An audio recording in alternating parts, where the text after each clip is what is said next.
अनैतिक संबंधातून पतीचा खून, पत्नी प्रियकरासह 2 मुलांना अटक. सांगली जिल्ह्यातील करोली टी येथे अनैतिक संबंधात अडथळा ठरणाऱ्या पतीचा पत्नीने प्रियकराच्या मदतीने खून करून आत्महत्येचा बनाव केल्याचा धक्कादायक प्रकार उघडकीस आला आहे. या प्रकरणातील आणखी धक्कादायक बाब म्हणजे पत्नीने आपल्या मुलांच्या मदतीने पतीचे अंत्यसंस्कारही उरकून घेतल्याचे समोर आले आहे. कवठे महांकाळ तालुक्यातील करोली टी येथील भरत करपे यांचा 28 मार्च रोजी त्यांच्या पत्नी नीलाबाई करपे हिने प्रियकर बाबाजी करपे याच्या मदतीने मारहाण करून गळा दाबून खून केला. त्यानंतर गळफास लावून आत्महत्या केल्याचा बनाव करण्यात आला.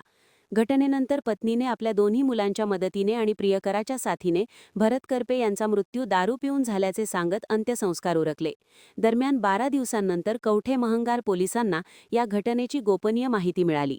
त्यानुसार तपास सुरू करण्यात आला असता पत्नीनेच अनैतिक संबंधात अडथळा ठरत असल्याने प्रियकराच्या मदतीने पतीचा खून केल्याचे उघड झाले. तसेच खुनानंतर मृतदेहाची विल्हेवाट लावण्यात दोन्ही मुलांनीही मदत केल्याचे तपासात निष्पन्न झाले आहे. या प्रकरणी कवठे महांकाळ पोलीस ठाण्यात पत्नी, प्रियकर आणि दोन्ही मुलांविरुद्ध गुन्हा दाखल करून त्यांना अटक करण्यात आली आहे. नमस्कार, मी प्रवीण कुमार कांबळे, पोलीस निरीक्षक, कवठे महांकाळ पोलीस ठाणे. कवठे महांकाळ पोलीस ठाणे हद्दीत असलेले दूर क्षेत्र सलगरे यातील आमचे बीट अंमलदार पोलीस हेड कॉन्स्टेबल रवी गोसावी यांना त्यांच्या बीटमधील कर्ली गावामध्ये भारत इराप्पा करपे वय 58 वर्ष यांचा दिनांक 28 मार्च या दिवशी त्यांची मिसेस नीलाबाई करपे व तिचा प्रियकर बाबूजी करपे या दोघांनी मारहाण करून गळा दाबून जीव घेतलेला आहे. अशा पद्धतीचं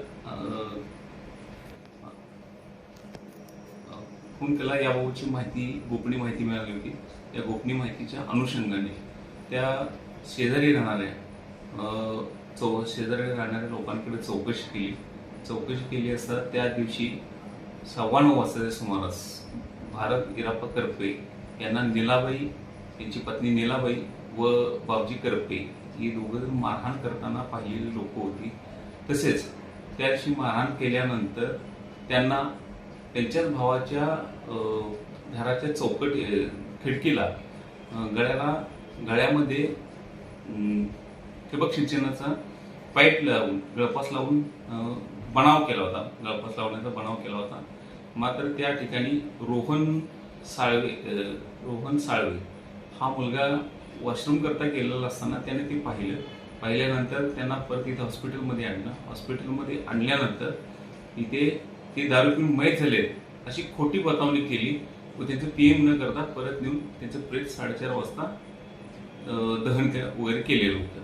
ही गोपनीय माहितीच्या आधारे खात्री केली.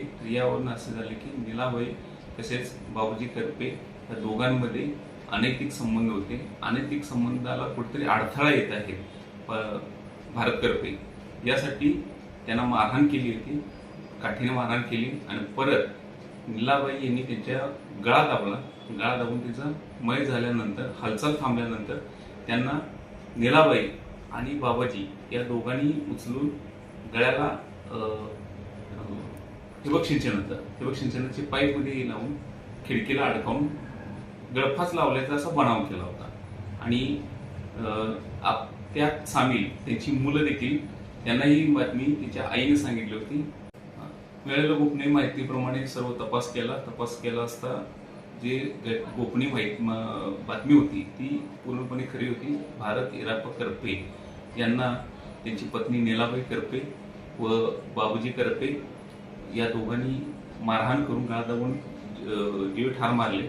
तसेच त्यांची मुले अनिकेत करपे व मनोज करपे यांनी